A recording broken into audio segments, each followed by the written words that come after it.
بسم اللہ الرحمن الرحیم۔ السلام علیکم دوستو، میں ہوں آپ کی میزبان نازش، اور آج آپ لوگوں کی خدمت میں پیش کرنے جا رہی ہوں علم و تصوف، فلسفہ اور حکمت کی دنیا میں ہلچل مچا دینے والے، ہر دور میں پڑھے جانے والے، ہر زبان میں، ہر ملک میں، خاص طور پر آپ کو امریکہ، یورپ اور آسٹریلیا میں بے انتہا پڑھا جاتا ہے، اور آپ کی پوئٹریز کو کوٹس کی شکل میں مختلف زبانوں میں ٹرانسلیٹ بھی کیا جا چکا ہے۔ آپ کو لوگ اس قدر فالو کر رہے ہیں کہ ان کی لٹریچر میں آپ کی تحریر کے اثرات صاف نظر آتے ہیں۔ دوستوں، میں بات کر رہی ہوں 13ویں صدی کی، جب 604 ہجری یعنی 1207 عیسوی میں 30 ستمبر یعنی 6 ربیع الاول کو موجودہ افغانستان کے شہر بلخ میں پیدائش ہوتی ہے محمد جلال الدین بلخی کی۔ آپ کا نام محمد تھا، جلال الدین لقب تھا، اور شہرت مولانا روم کے عنوان سے ہے۔ آپ کے نسب کا سلسلہ حضرت ابو بکر صدیق رضی اللہ تعالیٰ عنہ سے جا ملتا ہے۔ آپ کی پیدائش کیونکہ بلخ میں ہوئی تھی، اس لیے آپ کے نام میں کچھ لوگ بلخی لگاتے ہیں، یعنی اس طرف کے لوگ آپ کو بلخی بلاتے ہیں، یعنی آپ کو بولتے ہیں محمد جلال الدین بلخی۔ یہ شہر بلخ اس دور میں پرشیا کا حصہ تھا، اور یہاں پر پرشین زبان یعنی فارسی زبان بولی جاتی تھی۔ آج یہ شہر بلخ افغانستان کا حصہ ہے۔ جب آپ 6 سال کے تھے تو خواجہ فرید الدین عطار نے آپ کی سعادت مندی کو پہچان لیا تھا، اور آپ کے بارے میں آپ کے والد سے کہا تھا، اس بچے کے جوہر کو نظر انداز مت کیجیے گا۔ آپ کی شادی 18 سال کی عمر میں ہو جاتی ہے، اور اللہ تعالیٰ آپ کو 2 فرزند کی نعمت سے نوازتے ہیں۔ آپ کے دادا جان والد صاحب بڑے صاحب علم اور فضل کے بزرگ تھے اور بڑے اعلیٰ مقام پر تھے۔ آپ کے والد کی بڑی عزت تھی۔ آپ کے والد کو سلطان علماء کا لقب ملتا ہے۔ آپ کے والد حضور علم اور سکونیت کی خاطر بلخ شہر کو ہمیشہ کے لیے چھوڑ کر اپنے پورے اہل و عیال کے ساتھ پہلے تو بغداد جاتے ہیں، پھر مکہ مدینہ میں حج کے ارکان کو ادا کرنے کے لیے جاتے ہیں، پھر سیریا کی کیپٹل ڈیمسکس، پھر ٹرکی کے شہر ارزنکان، اور سب سے آخر میں کونیا میں قیام کرتے ہیں، اور اپنی باقی کی زندگی کونیا میں ہی گزارتے ہیں۔ چونکہ یہ شہر کونیا اس وقت رومن سلطنت کا حصہ تھا، اس لیے آپ کے نام کے آگے روم لگ گیا، اور آپ کو رومی کے نام سے مشہور ہو گئے آپ۔ مولانا نے اپنی تمام تعلیمات اپنے والد حضور سے ہی حاصل کی۔ ان کی تعلیم میں تھوڑا سا حصہ سید برہان الدین کا بھی ہے، یعنی انہوں نے بھی آپ کو سکھایا۔ مولانا روم اپنے دور کے اکابر علماء تھے، فقہ اور مذاہب کے بہت بڑے عالم تھے۔ آپ کے والد کا انتقال 1222 عیسوی 18 ربیع الثانی کو بروز جمعہ ہو جاتا ہے۔ اس وقت آپ مولانا روم کی عمر 25 سال کی تھی۔ مولانا روم اپنے والد کے انتقال کے بعد سید برہان الدین صاحب سے روحانی تعلق قائم کر لیتے ہیں، اور اپنے والد کے مدرسے کو ٹیک اوور کر لیتے ہیں، یعنی پورا مدرسہ واحد اکلوتے ٹیچر کی حیثیت سے طالب علموں کو پڑھانے لگتے ہیں۔ اپنی زندگی کا معمول پڑھنا اور پڑھانا ہی بنا دیتے ہیں۔ یہ سلسلہ 37 سال کی عمر تک چلتا رہتا ہے۔ آپ ہر وقت شاگردوں سے گھرے رہتے تھے، لیکن آپ کو کیا معلوم تھا کہ آپ کی زندگی میں کتنا بڑا بدلاؤ آنے والا ہے، آپ کی پرسنالٹی میں کتنا بڑا ٹرانسفارمیشن آنے والا ہے، کوئی نہیں جانتا تھا۔ یہ بہت مشہور واقعہ ہے جب آپ سے کسی کی ملاقات ہوتی ہے اور آپ کی زندگی بدل جاتی ہے۔ جی ہاں دوستوں، آپ مولانا روم کی زندگی میں شمس تبریزی کی داخلت ہوتی ہے۔ اب آپ لوگ جاننا چاہیں گے کہ یہ شمس تبریزی رحمۃ اللہ علیہ کون تھے؟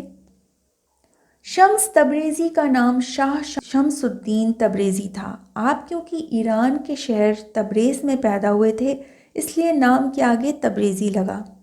آپ کی پیدائش 15 شعبان یعنی 1 دسمبر کو 560 ہجری یعنی 1185 عیسوی میں ہوئی تھی۔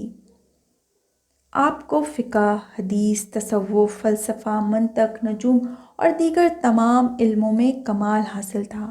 آپ فقیہ بھی تھے اور فقیر بھی تھے۔ عام بچوں کی طرح کھیلتے کودتے نہیں تھے بلکہ تنہائی میں رہنا پسند کرتے تھے۔ آپ کے والد آپ کو دیہات، گاؤں، قصبہ وغیرہ میں لے جاتے تاکہ آپ وہاں پہ درس دے سکیں، تبلیغ کر سکیں۔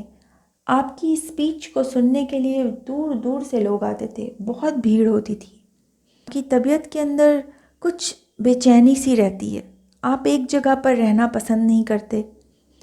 آپ اپنے والد صاحب سے کہتے ہیں کہ ابا حضور میں سفر کرنا چاہتا ہوں، میں ایک جگہ پر نہیں رہ سکتا۔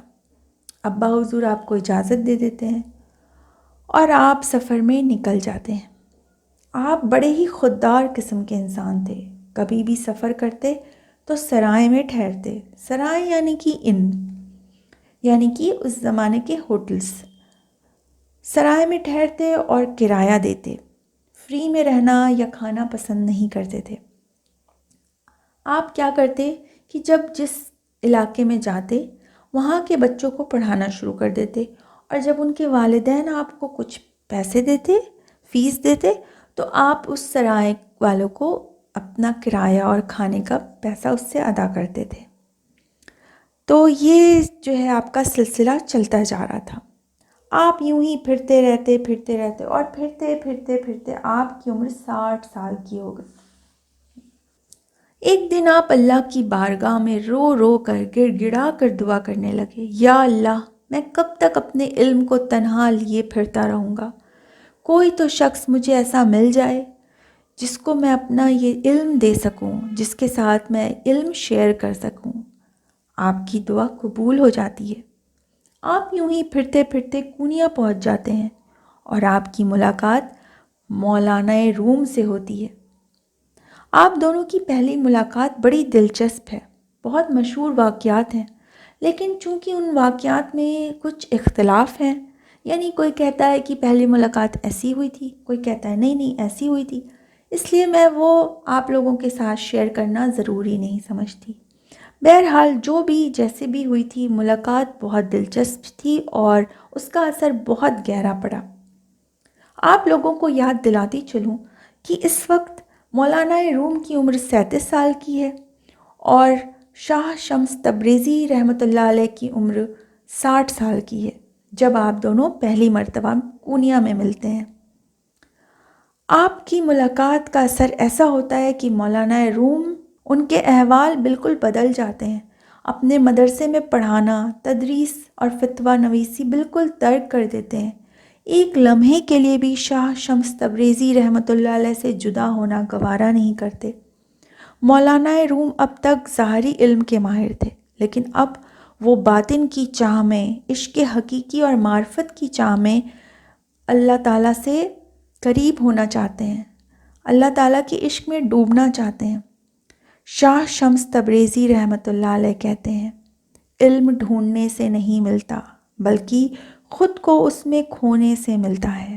جیسے پانی کا ایک قطرہ جب قطرہ ہوتا ہے تو وہ کوئی حیثیت، کوئی اوقات نہیں رکھتا، لیکن جب وہی قطرہ سمندر میں جا ملتا ہے تو وہ سمندر کا حصہ بن جاتا ہے اور پھر وہ سمندر کہلاتا ہے۔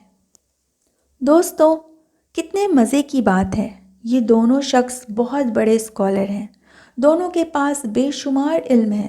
مولانا روم کے پاس قرآن، حدیث، فلسفہ، ریشنلزم کا علم ہے۔ شمس تبریزی کے پاس مسٹسزم، صوفیزم، عارفانہ تصوف ہے۔ لیکن مولانا روم کے اندر جو شرر ہے، جو اسپارک ہے، جو ایک چھوٹی سی چنگاری ہے، اس کو ہوا نہیں ملی ابھی تک، اور اس کو ہوا دینے کا ذریعہ بنے شاہ شمس تبریزی رحمۃ اللہ علیہ۔ انہوں نے ایسی ہوا دی کہ یہ شرر، یہ چھوٹی سی اسپارک شعلہ بن گئی اور ایسا بھڑکی کہ پوری دنیا میں اس کی چنگاری، اس کی آگ پھیل گئی۔ ایک ربائی کے ذریعے آپ کو سمجھانا چاہتی ہوں۔ ہیچ چیز خود بخود چیزیں نہ شد، هیچ آهن خود به خود دیگه نشد. مولوی هرگز نشد مولای روم تا غلام شمس تبریزی نشد. یعنی کوئی چیز خود بخود نہیں بنتی، کوئی لوہا خود بخود تلوار یا تیگ نہیں بنتا، مولوی ہرگز مولائے روم نہ بنتے جب تک کہ شمس تبریزی کے غلام نہ بنتے۔ آپ مولانا روم نے 37 سال کی عمر تک کبھی ایک شعر بھی نہیں کہا، کبھی کچھ نہیں لکھا، اور اس طرف ان کا دھیان بھی نہیں گیا۔ لیکن جب آپ کے اندر عشق حقیقی کی ہوا لگی، آپ کہتے چلے گئے اور رکے ہی نہیں۔ آپ کی کتاب مثنوی معنوی مولانا روم 6 جلدوں پر مشتمل ہے۔ اس میں 28,000 سے زیادہ شعر ہیں، اس میں 3500 غزلیں ہیں، 2500 رباعیات ہیں۔ آپ کی دوسری کتاب دیوان شمس تبریزی میں 40,000 سے زیادہ ورسز ہیں، یعنی آیت ہے، جن میں 3,000 غزلیں ہیں۔ دوستوں، آج کی جو میری ویڈیو ہے اس کا مقصد تھا ان دونوں گریٹ اسکالرز کے بارے میں چھوٹا سا انٹروڈکشن دینا، ان دونوں کے بارے میں بتانا کہ یہ لوگ الگ الگ جگہ پیدا ہوتے ہیں، الگ الگ طریقے سے پرورش ہوتی ہے، لیکن اللہ تعالیٰ نے ان کو ملانا تھا تو کیسا ملاتے ہیں۔ دوستوں، مولانا اپنی زندگی میں باکثرت مجاہدہ اور ریاضت کرتے تھے، 10 20 دن روزہ رکھتے تھے اور مطلقاً کچھ نہ کھاتے تھے۔ نماز کا وقت آتا تو فوراً قبلہ کی طرف رخ کرتے۔ آپ کا انتقال بروز یکشنبہ جمادی الثانی 672 ہجری کو مغرب کے وقت ہو جاتا ہے، اور آپ کونیا کی پاک سرزمین میں ہمیشہ کے لیے روح پوش ہو جاتے ہیں۔ آپ ہر قسم کے لاکھوں انسانوں کو، یعنی ہر مذہب اور ملت کے لاکھوں انسانوں کو روتا ہوا چھوڑ کر عالم آخرت کی طرف روانہ ہو جاتے ہیں۔ دوستو، انشاءاللہ میری نیکسٹ ویڈیو میں مثنوی معنوی مولانا روم کے بارے میں بات کروں گی۔ آج کی ویڈیو آپ کو کیسی لگی کامنٹ کر کے ضرور بتائیں۔ آپ کے قیمتی کامنٹ میرے لیے بہت امپورٹنٹ ہوتے ہیں۔